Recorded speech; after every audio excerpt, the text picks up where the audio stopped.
ഇമാം യാഫിഉള്ളാഹ് പറയുന്നു, അവിടെ ഷംസ് സൂര്യൻ എന്നുള്ള ഉദ്ദേശിച്ചത് മശായിഖ് സൂഫിയാക്കളായ ഷെയ്ഖന്മാരെ കുറിച്ചാണ് ആ പറയുന്നതെന്നാ. ഒരു മുറിയാൻ പറ്റൂല, അത് ദീനാണ്.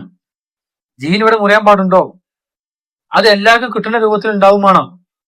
അപ്പൊ ഓല് സൂര്യനെ ഉദിച്ചതുപോലെ സൂര്യനെ എല്ലാവർക്കും എങ്ങനെ കാണാൻ പറ്റും?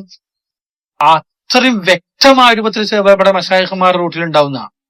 അപ്പൊ അത്രയും വ്യക്തമായി മശായിഖന്മാർ നിൽക്കും വേണ്ടി വരും. സൂര്യൻ പ്രകാശം കൊടുക്കുന്നത് പോലെ പരസ്യമായി അതിന്റെ പ്രകാശം എല്ലാവർക്കും എത്തിച്ചുകൊണ്ടിരിക്കണം, പരസ്യമായിട്ട്. അതിൽ ജാതി മതം നോക്കാതെ ഇത് സത്യമാണ്, ഞാൻ ഷെയ്ഖാണെന്ന് സൂര്യൻ പ്രകാശം കൊടുക്കുന്നത് പോലെ ഷെയ്ഖ് പറഞ്ഞുകൊണ്ടിരിക്കുന്നത് ഷെയ്ഖ് ഇവിടെ ഉണ്ടാവുന്ന പറയണേ. ഞാൻ ഷെയ്ഖാണ്, എന്നെ പിന്തുടർന്നാൽ രക്ഷപ്പെടും, എന്നാലേ രക്ഷപ്പെടുള്ളൂ എന്ന് പ്രചരിപ്പിച്ചുകൊണ്ടിരിക്കുന്ന ഒരു ഷെയ്ഖ് ഇവിടെ അവസാന കാലം വരെ ഉണ്ടാവും.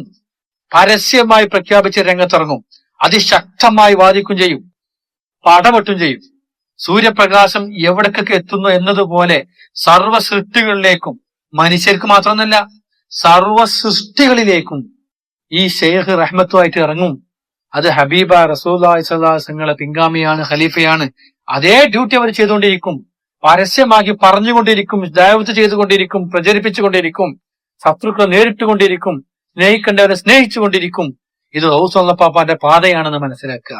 അപ്പൊ അത് ഇല്ല, ഉണ്ടാവില്ല എന്ന് പറഞ്ഞ ആൾക്കാര് ദീന് പൊളിക്കാണ് ചെയ്യുന്നത്.